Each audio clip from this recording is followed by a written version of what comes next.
Sir, ginas namin kagabi si Health Undersecretary Maria Rosario Berjere at sabi rin niya, Yes. well, of course, up for approval pa yung mga guidelines for face-to-face classes, and everybody really is looking forward to that.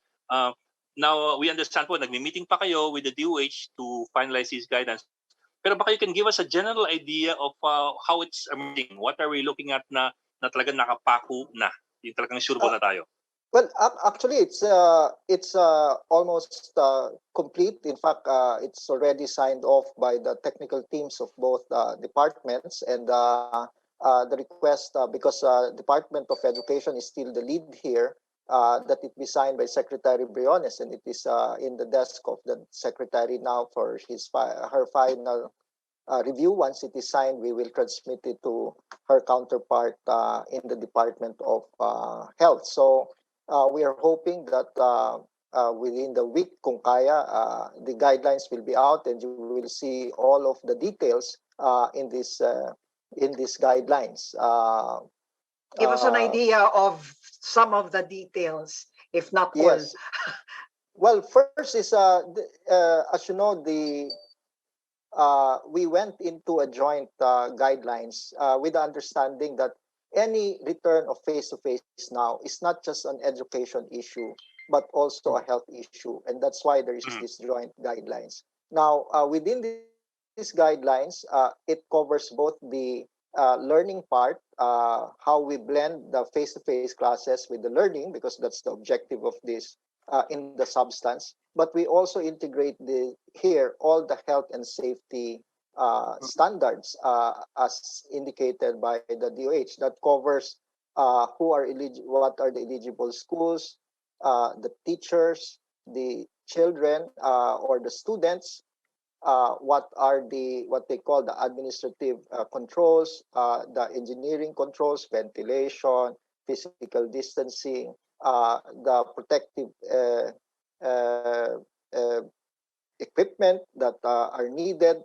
The contingency measures are all in these guidelines, and also the framework of shared responsibility, where the role of the Department of Education, the Department of Health, the local government units, and the parents are all in.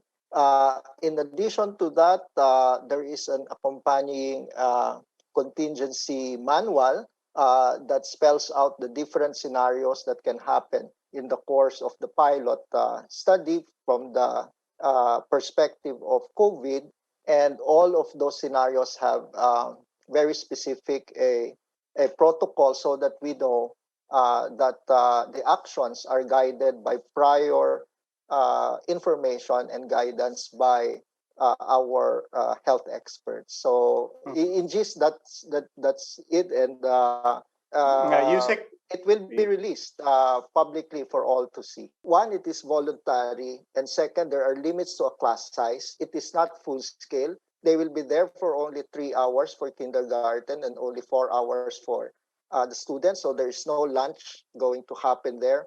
Their entry to the school for the different classes are staggered so that they won't be in the entrance of the schools all at the same time. Most of them are walking to and from the classroom because of the nature of where the schools are. In fact, many of the students, as Senator Pia Cayetano is arguing, are also being seen outside in these low-risk areas being together. So, in fact, we feel that we can even impose some heightening of the consciousness about the health standards with the involvement of the school. So there is hope and confidence in the guidelines that we have. You've listened to Undersecretary Berjere also yesterday. I think she explained from a medical standpoint why kindergarten to grade 3, both in terms of the infection resilience as well as the age group that most need the interaction with other students for the social-emotional development. So all of that have been considered. In fact, we've been discussing this too long already, and we believe we are ready. We were just in a meeting with the in the Execom, it's still ongoing, and Mancom, and there are some regional directors that are still asking if they can add. But the position of the secretary is let's stick with what we have. Let's try to ensure that there is no misstep that can jeopardize the expansion of face-to-face classes. By the way, just one point: how the Delta variant has altered the condition. In May, when the COVID situation is better than the present surge, of the 638 pre-evaluated schools, and we subject them to the health risk analysis, and we just pick those that fall under the minimal risk category. This is the lowest risk category, less than zero or zero growth in the last 2 weeks of cases, and the daily attack rate is less than 1 per every 100,000 population.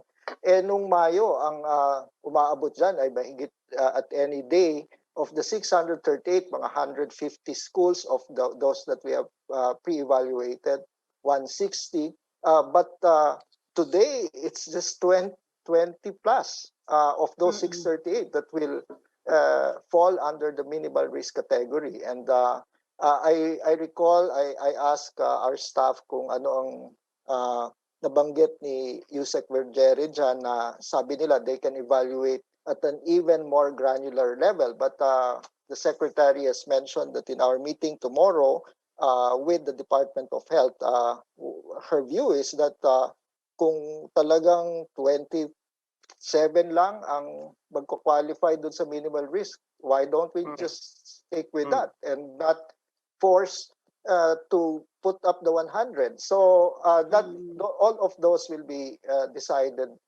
tomorrow when we meet our DOH counterparts. So kayo, sir, ang mamimili ng school. It's not like schools or LGUs. Superintendents will apply, hindi ganun yun. Natapos na tayo dun sa stage na yon, Luchi. Kasi meron na so tayo, meron ng listahan meron tayong ng mga schools. readiness tool na where they made the self-assessment, they were validated. At yun yung pinagmula ng 638 public schools that we have. Na pre-evaluated, but on a daily basis, based on the DOH data, we check them for their COVID risk situation or classification, whether they will fall in minimal, but their readiness with respect to their capacity to implement the health standards have already been pre-evaluated. Ang wala pa is the slots that was open for 20 private schools. We will still undergo the selection for the additional 20 private schools.